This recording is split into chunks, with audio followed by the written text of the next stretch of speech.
So I've got a very interesting phone today.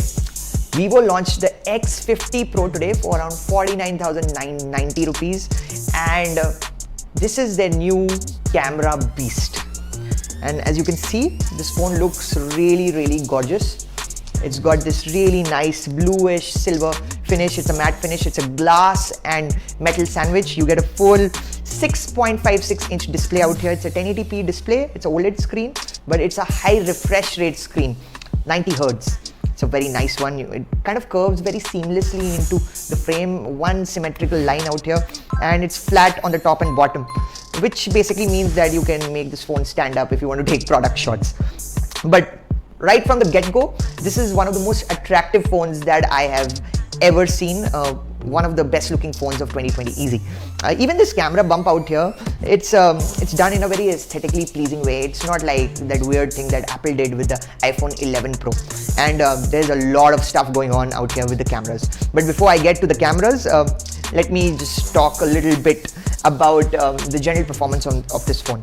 This phone is one of the first to get Qualcomm Snapdragon 765G processor.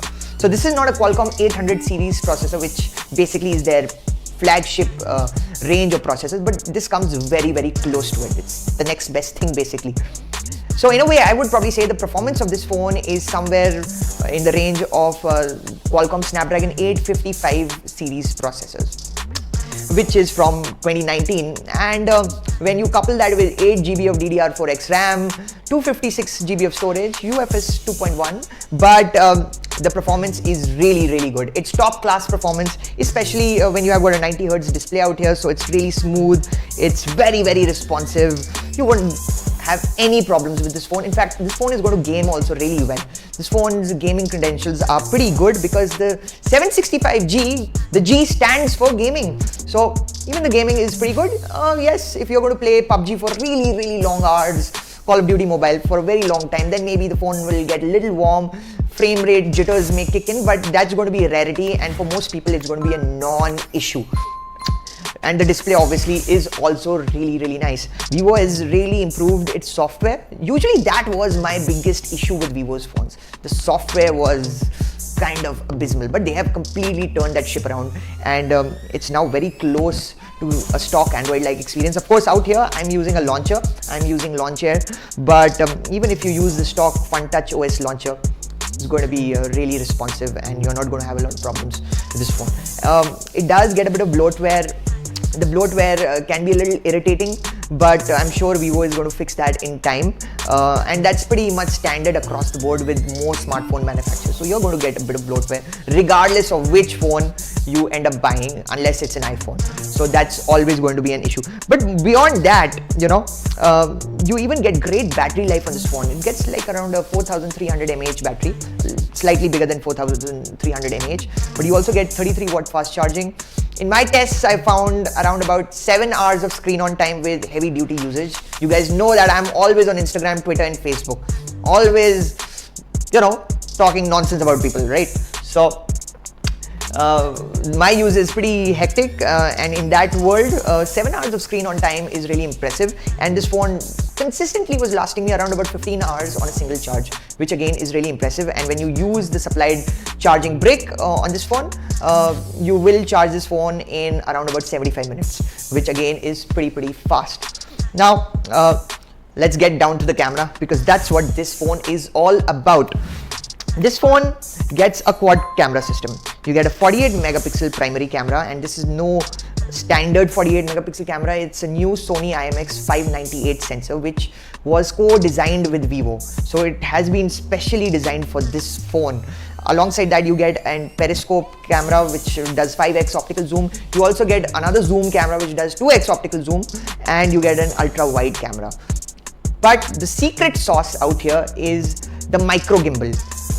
Vivo has installed a micro gimbal inside the camera module itself, and that allows it to have 3x better stabilization. Now, there's no way for me to calculate the stabilization, but I can sort of cite certain scenarios where this camera really pulls ahead of everything out there.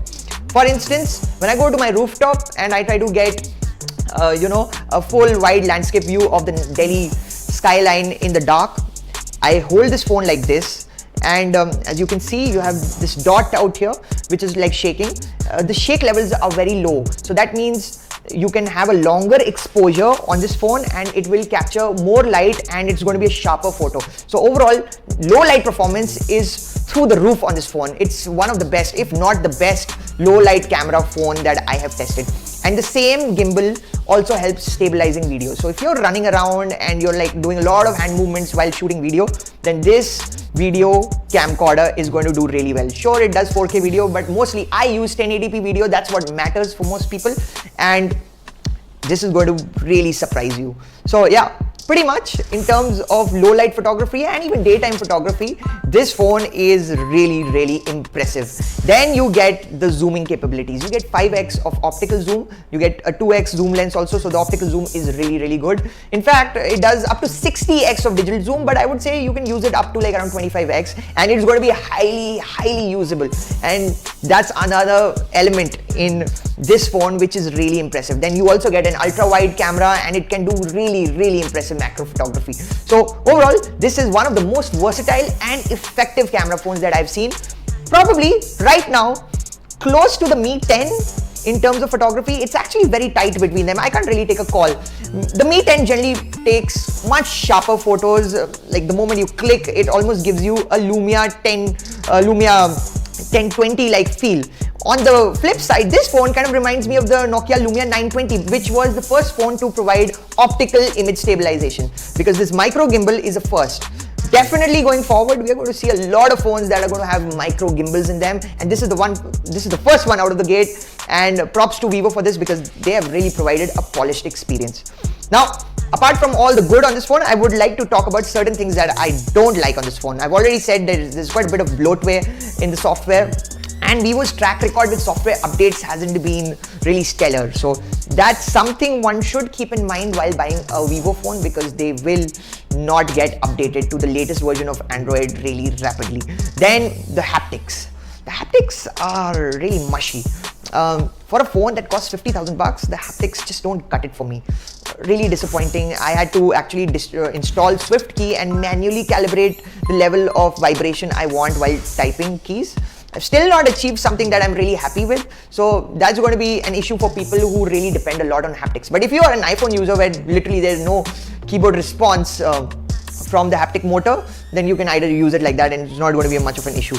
The screen also, I feel, is a teensy bit washed out. Not much, but teensy bit. There are better phone screens out there, so that's another thing to watch out for. And then they have got a hi-fi DAC in this phone, which is great. Vivo also has some true wireless earphones, the Neo, and it works pretty well with them. But you know, if you're going to leverage a DAC on a phone, then you got to have a 3.5mm jack, and they don't have one out here, so it's really not going to be of much use to a lot of audiophiles for sure.